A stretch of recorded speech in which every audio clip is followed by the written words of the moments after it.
প্রিয় শিক্ষার্থীবৃন্দু, আপনাদের উদ্দেশ্যে কিছু বলতে চাচ্ছি আজকে। আপনারা কখনো এই ভুলগুলো কখনোই করবেন না। প্লিজ নিজেকে ফাঁকি দিবেন না, টিচারকে ফাঁকি দিবেন না, মা বাবাকে ফাঁকি দিবেন না।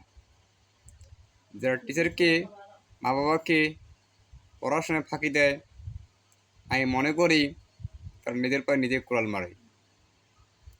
জীবনে কেউ ফাঁকি দিয়ে বড় হতে পারে নাই, কখন বড় হতে পারবেও না। এটা আমি দৃঢ়ভাবে মনে প্রাণে বিলিভ করি, বিশ্বাস করি। তো আপনারা এই তিনটে কাজ কখনোই করবেন না। আর একবার রিপ্লাই করি, আপনার টিচারকে, মা বাবাকে আর নিজেকে কখনো ফাঁকি দিবেন না। নিজেকে বলতে নিজের পড়াশোনায় ফাঁকি দিবেন না, নিজের কাজগুলোকে ফাঁকি দিবেন না। তাহলে আমি মনে করি আপনারা নিজের পায়ে নিজেই কুড়াল মারবেন, নিজের অবনতি নিজেই ডেকে নিয়ে আসবেন। তা যাতে আপনারা প্রমোশন হন বা উন্নতির চরম শিখরে পৌঁছান, সে উদ্দেশ্যে আজকে আমার এই তিনটা টিপস আপনাদের সামনে আমি প্রেজেন্টেশন করলাম, উপস্থাপন করলাম।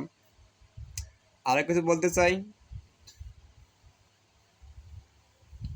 যে যারা শিক্ষক মণ্ডলী রয়েছেন, প্লিজ আপনারা আপনাদের নিজ নিজ দায়িত্ব, যারা শিক্ষার্থীবৃন্দের কাছে আপনার দায়িত্ব থাকে, প্রত্যেক টিচার এর আপনার দায়িত্বগুলো মনোযোগ সহকারে অবজার্ভ করুন, পালন করুন। যদি একটা প্রতিষ্ঠানে, যে কোনো প্রতিষ্ঠান, হতে পারে প্রাইভেট, হতে পারে কোচিং, হতে পারে একটা কি ইন্ডাস্ট্রি হতে পারে, ওই প্রতিষ্ঠানে যদি যারা ম্যানেজমেন্ট করে, ম্যানেজমেন্টে যদি গাফিলতি থাকে এবং ম্যানেজমেন্টের অধীনে যারা কর্মকর্তা কর্মচারী থাকে, তাকে গাফিলতি, তো ওই প্রতিষ্ঠান আদৌ টিকবে না। পাসিং ক্ষণস্থায়ী, একসময় ডিস্ট্রয় হয়ে যাবে, বিনষ্ট হয়ে যাবে। তো একজন কোচিং ডিরেক্টরের প্রথম কাজ হচ্ছে কোচিংয়ে যেসব শিক্ষকবৃন্দ রয়েছে তাদের সঙ্গে ভালো আচরণ করতে হবে। টাইম মতো যে মাসের পেমেন্টটা তার প্রাপ্য সম্মানটুকু পায়, অবশ্যই দিতে হবে। তাদেরকে এটা বোঝাতে হবে যে প্রতিষ্ঠানটা আমার নয়, আপনাদের। আপনারা প্রতিষ্ঠানের মালিক। হতে পারে আমি এখানে ডিরেক্টর, পরিচালক, কিনা আপনারা মালিক। আপনারা আছেন বলেই আমার প্রতিষ্ঠান চলতেছে। আমি চাইব যে আপনারা প্রতিষ্ঠানটাকে ভালো করে দেখাশোনা করুন, যাতে প্রত্যেকটা স্টুডেন্ট, প্রত্যেকটা শিক্ষার্থী ভালোভাবে তাদের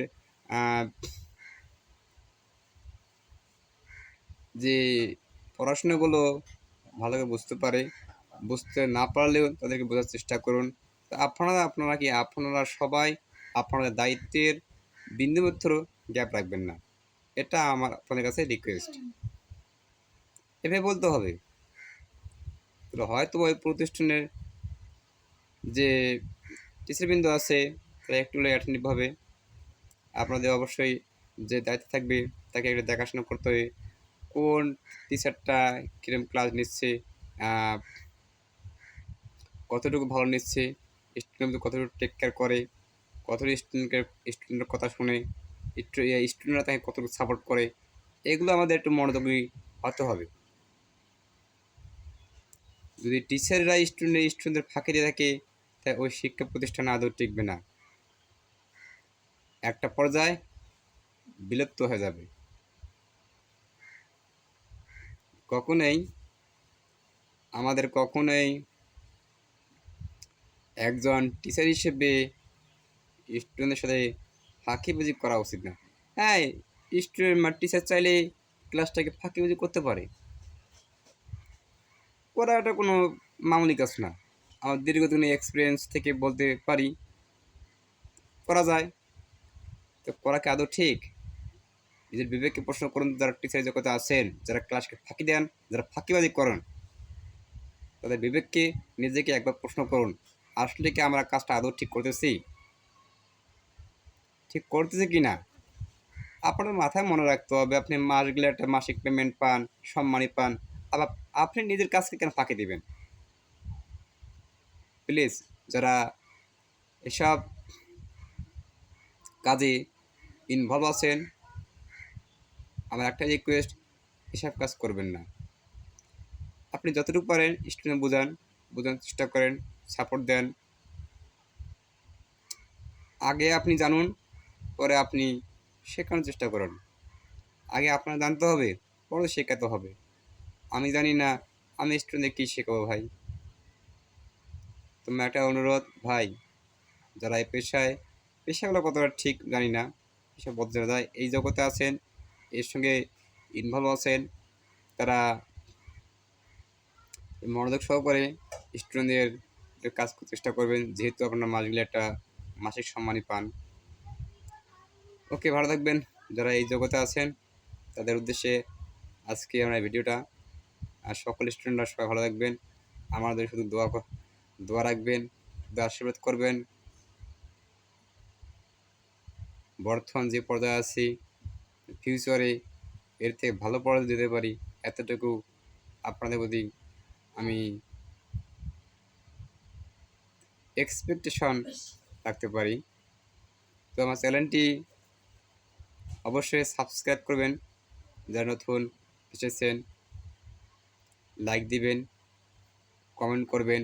যদি এখান থেকে কোনো যা আপনাদের কোনো জানার ইচ্ছা থাকে, আমি পারলে জানার চেষ্টা করব।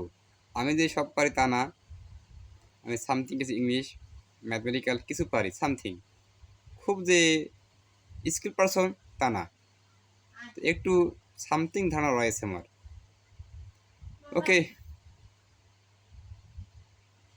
সবার মঙ্গল কামনা করে আজকে এই পর্যন্তই।